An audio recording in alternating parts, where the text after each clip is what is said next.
ടാൻസാനിയയിൽ ദാറുസലാമിലെ പുലർക്കാലം. താമസിക്കുന്ന harbour view സൂട്ട്സിൽ നിന്നും 6 മണിക്ക് തന്നെ തെരുവിലേക്കിറങ്ങിയിരിക്കുകയാണ് ഞാൻ. ഡൗൺ ടൗണിലെ ഫെറി ടെർമിനലിനടുത്തുള്ള ഭാഗമാണിത്. ഈ കാണുന്നത് ഇവിടുത്തെ സിറ്റി ബസ് സ്റ്റേഷനാണ്. BRT അഥവാ ബസ് റാപ്പിഡ് ട്രാൻസിറ്റ് സ്റ്റേഷൻ.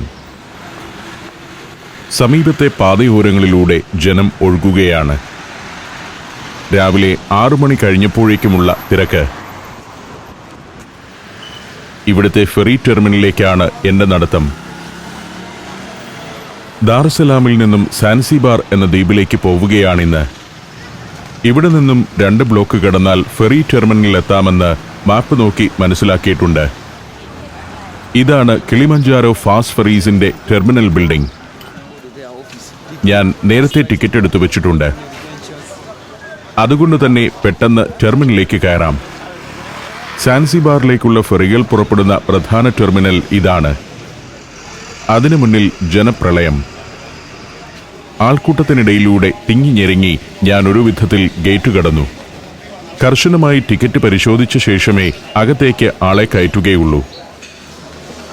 ഞാൻ ഇന്നലെ ഇന്റർനെറ്റിലൂടെ ടിക്കറ്റ് എടുത്തിരുന്നു. ഒരു ഉദ്യോഗസ്ഥൻ എന്നെ ഫെറിയുടെ അടുത്തേക്ക് നയിച്ചു.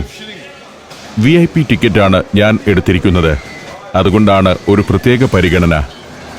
ഇക്കണോമി, ബിസിനസ്, VIP എന്നിങ്ങനെ പല ക്ലാസുകളുണ്ട് ഫെറിയിൽ. ഇതാണ് ഫെറി. ഡബിൾ ഹള്ളുള്ള ഒരു കറ്റമരൻ. വെള്ളത്തിൽ തൊട്ടു തൊട്ടില്ല എന്ന നിലയിൽ അതിവേഗം പായുന്ന ജലവാഹനങ്ങളാണിതെല്ലാം. ഞാൻ കറ്റമരന്റെ അപ്പർ ഡെക്കിലേക്ക് കയറി ചെന്നു. ഇത് ഇക്കണോമി ക്ലാസിന്റെ ഡെക്കാണ്. VIP ടിക്കറ്റ് ഉള്ളവർക്കാകട്ടെ എയർ കണ്ടീഷൻഡ് ഹാളിലാണ് ഇരിപ്പിടം. ഇതാണ് VIP ഹാൾ. നല്ല ഇരിപ്പിടങ്ങൾ, ഭക്ഷണവും ലഭിക്കും. ഒരു വിമാനത്തിലേതെന്ന പോലെ സൗകര്യങ്ങളെല്ലാമുണ്ട്. ഞാൻ VIP ഹാളിന്റെ ബാൽക്കണിയിലേക്ക് ഇറങ്ങി. ഇക്കാണുന്നത് ഇവിടുത്തെ ഹാർബറാണ്, ദാറുസലാം ഹാർബർ. അവിടെ ചില അമ്പരചുംബികൾ കാണാം. പ്രശസ്തമായ TPA ടവറാണ് ഇടതുവശത്ത്. അതിനപ്പുറം PSFP ഇരട്ട ഗോപുരം. പഴയതരം കടത്തുബോട്ടുകൾ കിടക്കുന്നുണ്ട്. അടുത്ത കാലത്താണ് ഞാൻ കയറിയിരിക്കുന്ന തരം ആധുനിക കറ്റമരനുകൾ സർവീസ് തുടങ്ങിയത്. ഗ്രാൻഡ് ഹീറോ എന്ന ഒരു കൂറ്റൻ കപ്പൽ പോർട്ടിലേക്ക് അടുക്കുകയാണ്. പനാമയിൽ രജിസ്റ്റർ ചെയ്തിട്ടുള്ള കപ്പലാണ്. അതിനെ ഒരു ടഗ് ബോട്ട് തള്ളി തിരിച്ചു നിർത്തുന്നു. ഇത്തരം കൂറ്റൻ കപ്പലുകൾക്ക് സ്വയം വട്ടം തിരിയാനുള്ള സൗകര്യം ഈ ഭാഗത്തില്ലാത്തതിനാൽ ടഗുകളാണ് വലിച്ചും തള്ളിയും അവയെ കരയോടോ ബെർത്തിനോടോ അടുപ്പിക്കുന്നത്. കൗതുകകരമായ ഒരു കാഴ്ച തന്നെയാണത്. ഭീമാകാരൻ കപ്പലിനെ വളരെ ചെറിയൊരു ബോട്ട് അനായാസം തള്ളിക്കൊണ്ടു പോകുന്നു. ഒരു വെഹിക്കിൾ കാരിയർ ഷിപ്പാണ് ഗ്രാൻഡ് ഹീറോ. കാറുകൾ ട്രാൻസ്പോർട്ട് ചെയ്യുന്ന കപ്പൽ. 2007 നിർമ്മിതമായ ഗ്രാൻഡ് ഹീറോ ആഫ്രിക്കയെയും യൂറോപ്പിനെയും വടക്കേ അമേരിക്കയെയും തെക്കേ അമേരിക്കയെയും എല്ലാം ബന്ധപ്പെടുത്തി നിരന്തരം സർവീസുകൾ നടത്തിക്കൊണ്ടിരിക്കുന്നു. അക്കാണുന്നതെല്ലാം തുറമുഖ ഭാഗമാണ്. ഞാൻ കയറിയ കറ്റമരനിലെ ഇക്കണോമി സെക്ഷനിലുള്ള സീറ്റുകളെല്ലാം നിറഞ്ഞു കഴിഞ്ഞു. ഇതുപോലൊരു സെക്ഷൻ മുൻഭാഗത്തുമുണ്ട്. എഞ്ചിൻ പ്രവർത്തിച്ചു തുടങ്ങിയിരിക്കുന്നു. പ്രൊപ്പല്ലറുകളല്ല, ജെറ്റ് എഞ്ചിനുകളാണ് ഇത്തരം കറ്റമരനുകൾക്കുള്ളത്. കിളിമഞ്ചാരോ ഫെറി സർവീസിന് ഇത്തരത്തിലുള്ള 5 കറ്റമരനുകളുണ്ട്. ഇക്കാണുന്നത് പഴയകാല ബോട്ടുകളാണ്. അതിലായിരുന്നു അടുത്ത കാലം വരെയും ആളുകൾ സാൻസിബാറിലേക്ക് യാത്ര ചെയ്തിരുന്നത്. കറ്റമരൻ ഒന്ന് വട്ടം ചുറ്റുമ്പോൾ ദാറുസലാമിന്റെ ഡൗൺ ടൗണിലെ ഹാർബർ ഏരിയയിലെ പ്രധാന കെട്ടിടങ്ങളും മറ്റും കാണാം.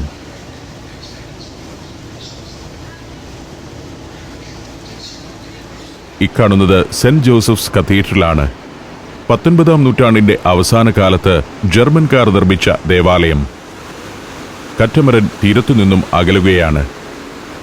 ഇന്ത്യൻ മഹാസമുദ്രം കയറിക്കിടക്കുന്ന ഒരു കടലിടുക്കിലാണ് ദാറുസലാം ഹാർബർ. കുറാസിനി ക്രീക്ക് എന്ന് ഇവിടം അറിയപ്പെടുന്നു. ഒരു നദി പോലെ നീണ്ടുകിടക്കുകയാണ് ക്രീക്ക്. തീരത്ത് കാണുന്ന കെട്ടിടങ്ങളിൽ ഹോട്ടലുകളും കൊമേഴ്ഷ്യൽ സ്ഥാപനങ്ങളുമെല്ലാമുണ്ട്. ഹാർബർ ഏരിയയിലൂടെ പോകുമ്പോൾ ബോട്ടിന് വലിയ സ്പീഡില്ല. എങ്കിലും ഇതിന്റെ ജെറ്റ് പ്രൊപ്പൽഷൻ സിസ്റ്റം വളരെ ശക്തിമത്താണെന്ന് ഈ കാഴ്ചയിൽ നിന്നും മനസ്സിലാവും. പുറംകടലിലേക്ക് ഇറങ്ങണം ബോട്ടിന്റെ യഥാർത്ഥ സ്വഭാവം മനസ്സിലാകണമെങ്കിൽ. തീരത്ത് ദാറുസലാമിന്റെ സെൻട്രൽ ബിസിനസ് ഡിസ്ട്രിക്ട്. 1886 സാൻസിബാർ സുൽത്താനാണ് ഇവിടെ ആധുനിക രീതിയിലുള്ള ഒരു തുറമുഖം പണിയാനുള്ള ശ്രമം തുടങ്ങിയത്. 1887 ജർമ്മൻ ഈസ്റ്റ് ആഫ്രിക്കൻ കമ്പനി തുറമുഖ നിർമ്മാണം പൂർത്തിയാക്കുകയും ചെയ്തു. കാറും ബസ്സുമെല്ലാം കയറ്റിയ ജങ്കാറുകൾ ക്രീക്കിൽ കാണാം. ക്രീക്കിന്റെ രണ്ട് കരകളെയും ബന്ധപ്പെടുത്തി സർവീസ് നടത്തുന്നവയാണിത്. കിഗാംബോനി ഫെറി എന്ന് അതറിയപ്പെടുന്നു.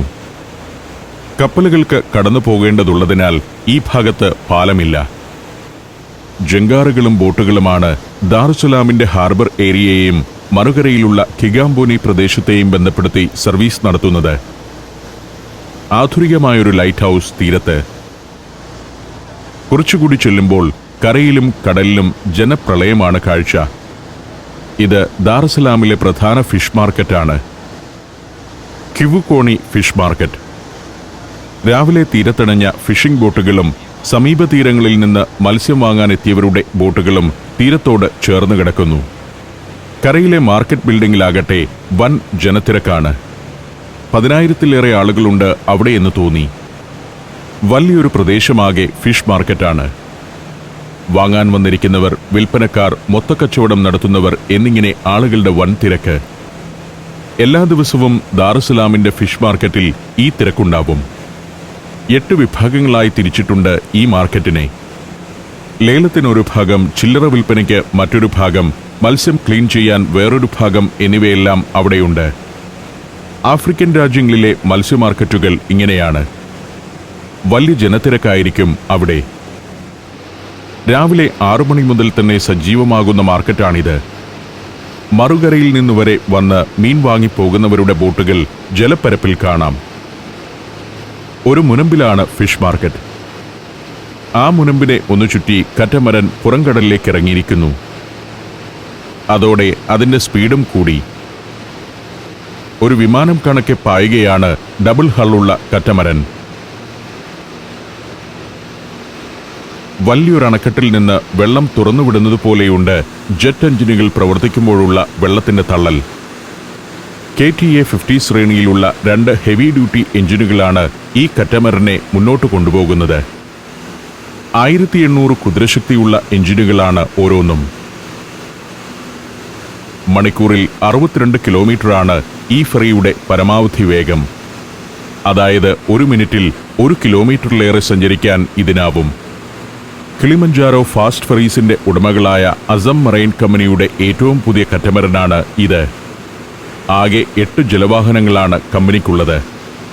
അതിൽ ഏറ്റവും അധികം ആളുകളെ ഉൾക്കൊള്ളുന്ന കറ്റമരൻ ഇതാണ്. ഇത്തരം ഫെറികൾ നമുക്ക് കേരളത്തിലും ഉപയോഗപ്പെടുത്താവുന്നതാണെന്നാണ് ഞാൻ ചിന്തിക്കുന്നത്. കേരളത്തിന്റെ തീരക്കടൽ ഇത്തരം കറ്റമരനുകളുടെ ഒരു ഹൈവേ ആക്കി മാറ്റാം. തിരുവനന്തപുരത്തു നിന്നും കാസർഗോഡ് വരെ സർവീസ് നടത്തുകയും ചെയ്യാം. വളർന്നുകൊണ്ടിരിക്കുന്ന ഒരു പട്ടണമാണ് ദാറുസലാം. ടാൻസാനിയയുടെ ഏറ്റവും പ്രധാനപ്പെട്ട വാണിജ്യ പട്ടണം. നല്ല വേഗത്തിലുള്ള യാത്ര. ജലോപരിതലത്തിൽ തുള്ളിത്തെറിച്ചാണ് ഫെറി നീങ്ങുന്നത്. എവിടെയെങ്കിലും പിടിക്കാതെ ഇതിലിങ്ങനെ നടക്കുക ഒരു സാഹസം തന്നെയാണ്. ഇക്കണോമി ക്ലാസ്സിൽ എല്ലാ സീറ്റുകളിലും തന്നെ ആളുകളുണ്ട്. കടലിൽ തുരുത്തുകളും ചെറുദ്വീപുകളുമെല്ലാം കാണാം. ചെറുബോട്ടുകളിൽ ആളുകൾ നീങ്ങുന്നു. മത്സ്യബന്ധനത്തിന് ശേഷം പുറംകടലിൽ നിന്നും മടങ്ങുന്നവരാകാം. പങ്കാവിനി എന്ന ദ്വീപാണ് ഇക്കാണുന്നത്. 2 മണിക്കൂറോളം നീളുന്ന ഒരു യാത്രയാണിത്. ഇടയ്ക്കിടെ തീരം കാണാം. അതിവേഗത്തിലാണ് കറ്റമരന്റെ കുതിപ്പ്. തീരക്കടലിൽ ഫിഷിംഗ് ബോട്ടുകൾ. തീരത്ത് വൻകിട ഹോട്ടലുകളും റിസോർട്ടുകളുമെല്ലാം ഉണ്ട്. ടാൻസാനിയയുടെ മെയിൻലാൻഡ് തന്നെയാണത്. ടൂറിസം രംഗത്ത് വലിയ വികാസം നേടിക്കൊണ്ടിരിക്കുന്ന പ്രദേശങ്ങളാണ് ടാൻസാനിയയുടെ തീരഭാഗങ്ങൾ. സാൻസിബാർ മേഖലയും ടൂറിസം രംഗത്ത് വലിയ വളർച്ച നേടിക്കഴിഞ്ഞു. ബീച്ച് ടൂറിസത്തിൽ പ്രമുഖ സ്ഥാനമാണ് സാൻസിബാറിനുള്ളത്. ഇവിടെ കാണുന്ന ചെറുദ്വീപുകൾ പലതും നാഷണൽ പാർക്കുകളാക്കി മാറ്റിയിട്ടുണ്ട്. ധാരാളം പക്ഷിമൃഗാദികളുടെ ആവാസ കേന്ദ്രങ്ങളാണത്. കറ്റമരൻ പുറംകടലിലേക്ക് എത്തിയതോടെ ഞാൻ വീണ്ടും എയർ കണ്ടീഷൻഡ് ഹാളിലേക്ക് ചെന്നു. കറ്റമരന്റെ ആടിയുലച്ചിൽ ഇവിടെ ഇരിക്കുമ്പോഴാണ് മനസ്സിലാവുന്നത്. യാത്ര തുടങ്ങിയിട്ട് 1.5 മണിക്കൂർ കഴിഞ്ഞു. ഇടയ്ക്ക് ലഘുഭക്ഷണവും മറ്റും എത്തിയിരുന്നു.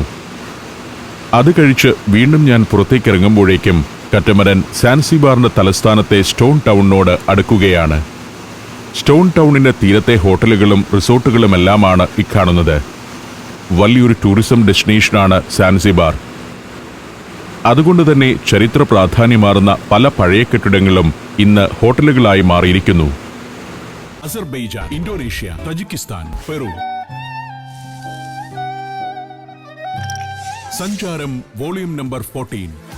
ഫുൾ HDയിലുള്ള ഈ അപൂർവ ദൃശ്യയാത്രാ വിവരണ ശേഖരം സ്വന്തമാക്കാൻ 9955444222 എന്ന നമ്പറിലേക്ക് സഞ്ചാരം എന്ന് SMS ചെയ്യൂ. സാൻസിബാർ സുൽത്താന്റെ പഴയ കൊട്ടാര ഗോപുരമാണ് അങ്ങകലെ കാണുന്നത്. 500 വർഷത്തിലേറെയുള്ള ചരിത്രത്തിന്റെ അവശേഷിപ്പുകളും മന്ദിരങ്ങളുമെല്ലാം ഉണ്ട് സാൻസിബാറിൽ. അതിൽ പലതും 5 സ്റ്റാർ ഹോട്ടലുകളും മറ്റുമായി മാറിയിട്ടുമുണ്ട്. സ്റ്റോൺ ടൗൺ ഒരു ഹിസ്റ്റോറിക് ടൗണാണ്. യുനെസ്കോയുടെ അംഗീകാരമുള്ള ലോക പൈതൃക സ്ഥാനവുമാണത്. തീരത്ത് കാണുന്ന കെട്ടിടങ്ങളിൽ മിക്കതും ടൂറിസവുമായി ബന്ധപ്പെട്ടവ തന്നെ. തീരക്കടലിൽ ധാരാളം ഫിഷിംഗ് ബോട്ടുകളും ടൂറിസ്റ്റുകൾക്കായി സർവീസ് നടത്തുന്ന നൗകകളും നിരന്നു കിടക്കുന്നു. സാൻസിബാറിന്റെ ഹാർബർ ഏരിയയിലേക്കാണ് കറ്റമരൻ അടുക്കുന്നത്. ടാൻസാനിയ എന്ന രാജ്യത്തിന്റെ ഭാഗമായ ഒരു സെമി ഓട്ടോണമസ് മേഖലയാണ് സാൻസിബാർ. ഒറ്റ ദ്വീപല്ല, പല ദ്വീപുകളുടെ ഒരു സമൂഹമാണ് സാൻസിബാർ. അതിലെ ഉൻഗുജ എന്ന ദ്വീപിലാണ് തലസ്ഥാനമായ സാൻസിബാർ സിറ്റി. അതിന്റെ കേന്ദ്രസ്ഥാനമാണ് സ്റ്റോൺ ടൗൺ. 2000 വർഷങ്ങൾക്ക് മുൻപ് തന്നെ സാൻസിബാർ വാണിജ്യരംഗത്ത് പ്രശസ്തമായിരുന്നു. AD 1-നും 3-നും ഇടയിൽ അക്കാലത്തെ വാണിജ്യപാതകളെക്കുറിച്ച് രചിക്കപ്പെട്ട ഗ്രെക്കോ റോമൻ രേഖകളിൽ സാൻസിബാർ ദ്വീപിനെക്കുറിച്ച് പ്രതിപാദിക്കുന്നുണ്ട്. സാൻസിബാറിന്റെ ഫെറി ടെർമിനലിനോട് അടുക്കുകയാണ്. അക്കാണുന്നതാണ് ടെർമിനൽ ബിൽഡിംഗ്. അതിനു മുകളിൽ കരീബു സാൻസിബാർ എന്ന ബോർഡ്. സ്വാഗതം എന്നാണ് കരീബു എന്ന സ്വാഹിലി വാക്കിന്റെ അർത്ഥം. കറ്റമരൻ ഒന്ന് വട്ടം ചുറ്റി തീരത്തോടടുക്കുകയാണ്. ദിവസവും 4 തവണ ഈ ഫെറി ദാറുസലാമിൽ നിന്ന് സാൻസിബാറിലേക്കും തിരിച്ചും സർവീസ് നടത്തുന്നുണ്ട്. 2 കറ്റമരനുകളാണ് ഇങ്ങനെ സർവീസ് നടത്തുന്നത്. ഇവിടെ നിന്നും ദാറുസലാമിലേക്ക് ഒന്ന് പുറപ്പെടുന്ന സമയത്ത് തന്നെ അവിടെ നിന്നും സാൻസിബാറിലേക്കുള്ള കറ്റമരനും പുറപ്പെടുന്നു. ടാൻസാനിയയുടെ മെയിൻലാൻഡിൽ നിന്നും 25 മുതൽ 50 കിലോമീറ്റർ വരെ അകലെയാണ് സാൻസിബാർ ദ്വീപസമൂഹം. പുറത്തേക്കിറങ്ങാനുള്ള നേരമായി. സ്വകാര്യ കമ്പനിയുടെ ഫെറി സർവീസ് ആയതിനാലാവാം കറ്റമരന്റെ ഉൾഭാഗമെല്ലാം ഒരു വിമാനത്തിനകം എന്ന പോലെയാണ് സംരക്ഷിക്കുന്നത്. 620 ആളുകൾക്ക് സഞ്ചരിക്കാവുന്ന കറ്റമരനാണിത്. ഓരോ തവണയും കറ്റമരൻ വന്നെടുക്കുമ്പോൾ വലിയൊരു ജനസഞ്ചയമാണ് പുറത്തേക്കൊഴുകുന്നത്. ഇവിടെ വെച്ച് വിദേശികളായ സന്ദർശകരുടെ വിസയും പാസ്പോർട്ടും ഒരിക്കൽ കൂടി പരിശോധിക്കും. ടാൻസാനിയയുടെ ഭാഗം തന്നെയാണെങ്കിലും സാൻസിബാർ ഏതാണ്ടൊരു സ്വതന്ത്ര പരമാധികാര പ്രദേശമായാണ് നിലനിൽക്കുന്നത്. ഇവർക്ക് പ്രത്യേകമായി പ്രസിഡന്റും നിയമനിർമ്മാണ സഭയുമുണ്ട്. 2000 വർഷങ്ങൾക്ക് മുൻപ് തന്നെ സാൻസിബാർ വാണിജ്യരംഗത്ത് പ്രശസ്തമായിരുന്നു. സാൻസിബാർ പോർട്ടിന്റെ ഭാഗമാണ് ഇത്. ദാറുസലാമിലെ പോലെ തന്നെ പ്രമുഖമായൊരു തുറമുഖം ഇവിടെയുണ്ട്. നല്ലൊരു വിമാനത്താവളവും. ഒരു രാജ്യത്തിൻ്റേതുപോലുള്ള ഭരണ സംവിധാനമാണ് സാൻസിബാറിലേത്. അതുകൊണ്ടാണ് വിദേശികൾ ഇവിടേക്കെത്തുമ്പോൾ വിസയും പാസ്പോർട്ടും പരിശോധിക്കുന്നത്. പുതിയൊരു രാജ്യത്ത് ചെന്നിറങ്ങുന്ന അനുഭവം തന്നെയാണ് സഞ്ചാരികൾക്ക് ഇവിടെ എത്തുമ്പോൾ. പുറത്തേക്കിറങ്ങുമ്പോൾ ഹാർബറിന്റെ ഭാഗമായ വലിയ നീളൻ കെട്ടിടങ്ങൾ കാണാം. ചിലതൊക്കെ ഏറെ കാലപ്പഴക്കമുള്ളവയാണ്. ഇതിവിടുത്തെ പഴയ ഡിസ്പെൻസറി കെട്ടിടമാണ്. ഒരു ഹിസ്റ്റോറിക്കൽ ലാൻഡ്മാർക്കാണിത്.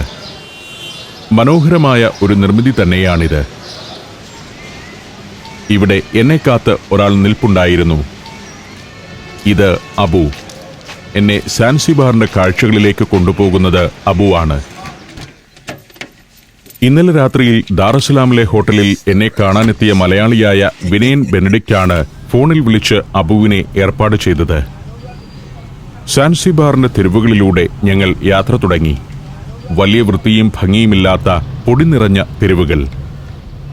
എങ്ങും പൗരാണിക ഭാവമുള്ള മന്ദിരങ്ങൾ കാണാം.